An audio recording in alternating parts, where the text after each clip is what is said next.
Hello and welcome to a new edition of True Audio Files, where we're going to be doing another sound quality shootout. This time it's going to be on Kiss Destroyer. Big part of the reason why is it's the 45th anniversary of the album, and they just released a super deluxe box set and a 2-record kind of deluxe box, or 2-record deluxe set. And I really wanted to kind of compare it to the other versions of Destroyer that I had. And I'm going to show you the versions I have. And I'll kind of talk to you in detail a little bit about them. Kind of give you an idea of how I go about these sound quality shootouts is I'll typically listen to, I'm doing a sound quality shootout on a new, something that has a reissue that just came out. I will listen to the reissue first all the way through, try to pick out some songs that I think will best demonstrate the differences between the different versions and copies that I have. So that's exactly what I did here. And I guess we'll start off with that new one, which this is the 45th Anniversary Deluxe 2-record set.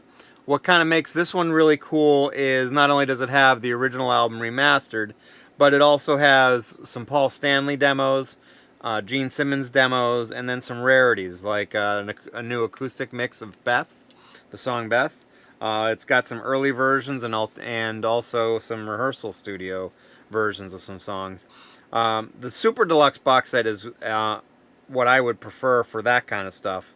It's nice to have kind of the big stuff on here, but I think they really shortchanged a little bit on this because there's some great stuff on the box set, especially the Gene Simmons demos.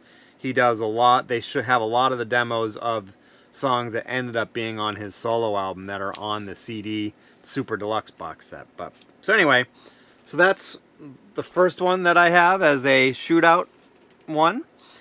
The next one, which not a fair comparison, I know, because it technically is a remix, but I still kind of wanted to see what I felt about the sound quality of it. And it's Destroyer Resurrected with the original album artwork that they had for it. And this was remixed by Bob Ezrin, who was the producer of, and I think he was the original engineer on the album as well, but he remixed this. There is a digital version of it that actually has some bonus stuff, including the alternate solo version of, I want to say it's either Flaming Youth or Sweet Pain, I can't remember, but basically the one that ended up on the album is a solo that I believe Bob Kulick, related to Bruce Kulick, who used to be in Kiss, did the solo, I believe, on the one that's on the studio album, that the original release. The remix, they added one that Ace Frehley did, I guess was the original solo, which he did on that. So that's my understanding. If you guys know something different than me, please, by all means, let me know and tell me in the comments section.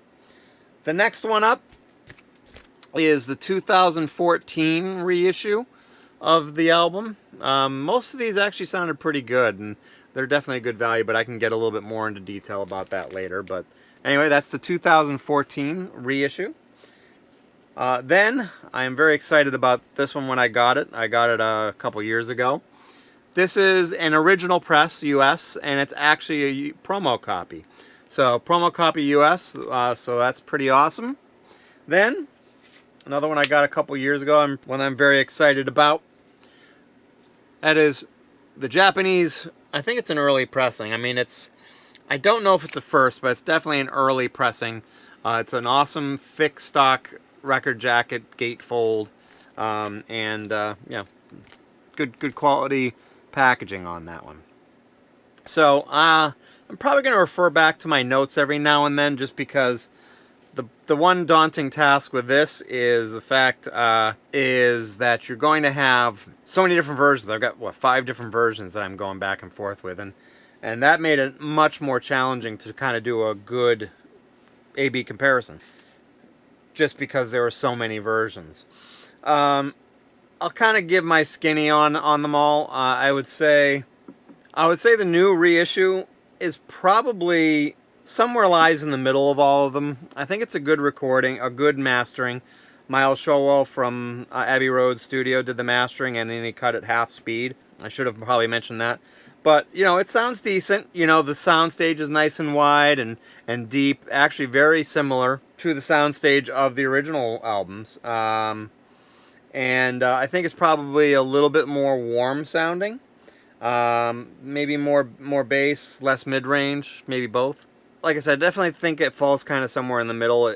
I would say if you want the album, you don't have it already, and you would like to have some of those extra demos and stuff, it's a good one to get. When it comes to Resurrection, it was kind of, again, now I will actually probably preface this by saying overall all of them sounded pretty similar, and there were really only subtle differences between the five, if you will. But they all definitely had their differences.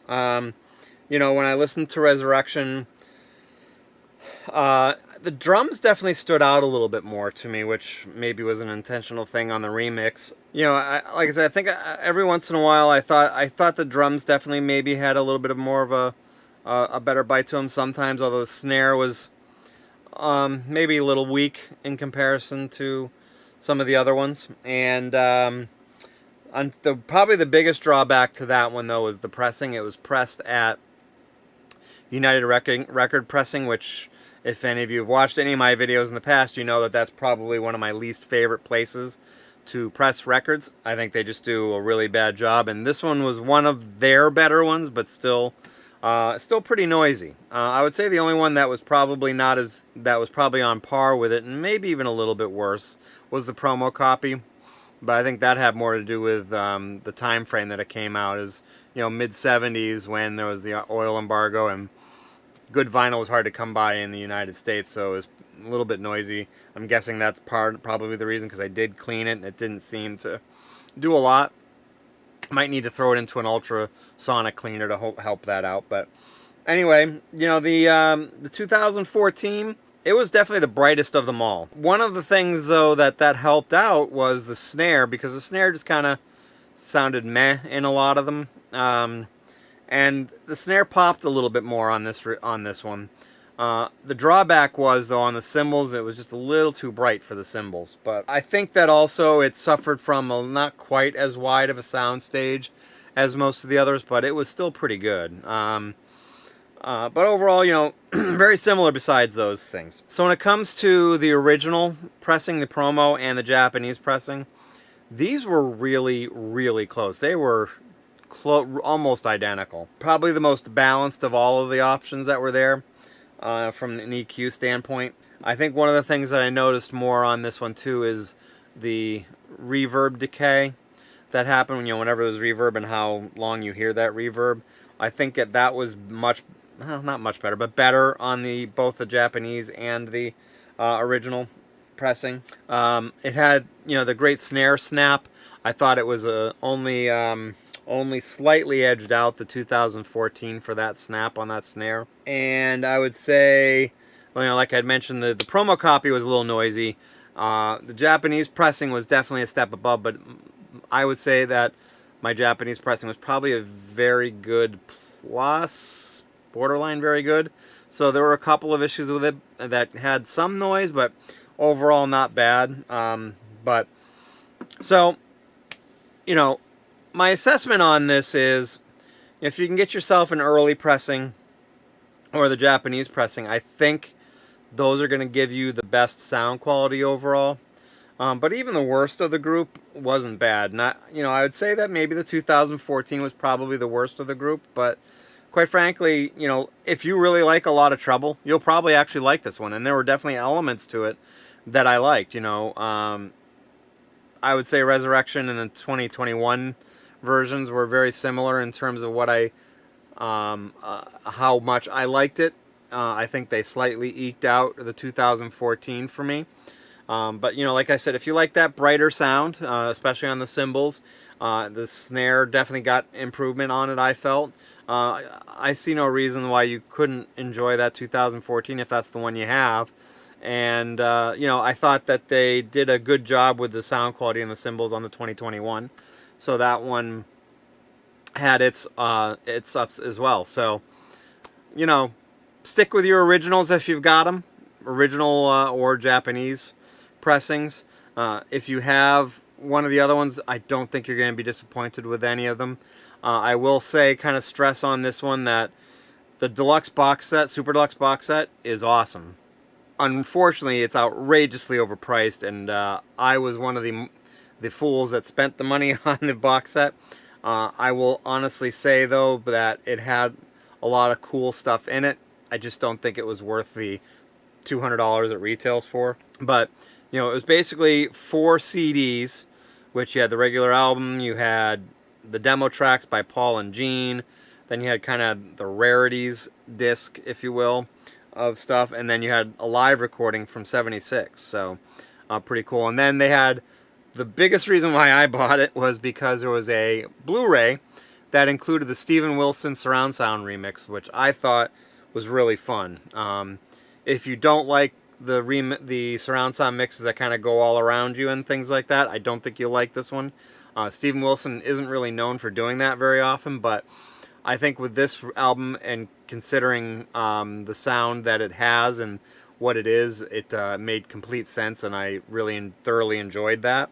And it also had the high resolution stereo mix on there as well, the original mix, not the Resurrected. Disappointed that it didn't have Resurrected on the Super Deluxe box set. That was really weird. Had a lot of cool tchotchkes, including like blueprints of the stage from that tour, and replica of the tour program and stuff like that, and you know, had a bunch of that kind of stuff. And I think that's how they justified the $200 cost for a 5-disc set. But if you're a huge Destroyer fan and you really like surround sound and you like tchotchkes, maybe it'll be worth it to you. You know, if you're just kind of peripheral fan and you like that kind of stuff, I'm not sure it's worth it for you, because it's a lot of money. It should have probably been about half the cost that it was. But I thoroughly enjoyed it. I thoroughly feel that I spent too much money on it, though, but I thought it was good. But anyway, that is my take on Destroyer. The Japanese is probably my ultimate favorite, only slightly edged out the promo copy. But all the other ones are great. The new one is awesome, especially, you know, for the money. It's, you know, it's a little pricey, but you know, it's a good quality remaster, and the demos and rarities that are on there are pretty cool. So if you like that kind of stuff and you don't want to spend the $200 on the Super Deluxe box set and you want it on vinyl also, it's a great pickup. You know, I can't see anything bad. I can't say anything really bad about it. Most of the stuff I have is nitpicking at best. So that's my take. I would love to hear what you have to say. Do you have your favorite copy of Destroyer? I'd love to hear which one you like the most. If you liked what you saw here, please hit that like button. If you want to, please subscribe to my channel. Hit that alert bell, let you know when my new videos come out. Also, check me out on social media. The links are down below. I'd love to chat with you on social media as well. But that is everything I've got for this video. I hope you enjoyed it. Thanks a lot.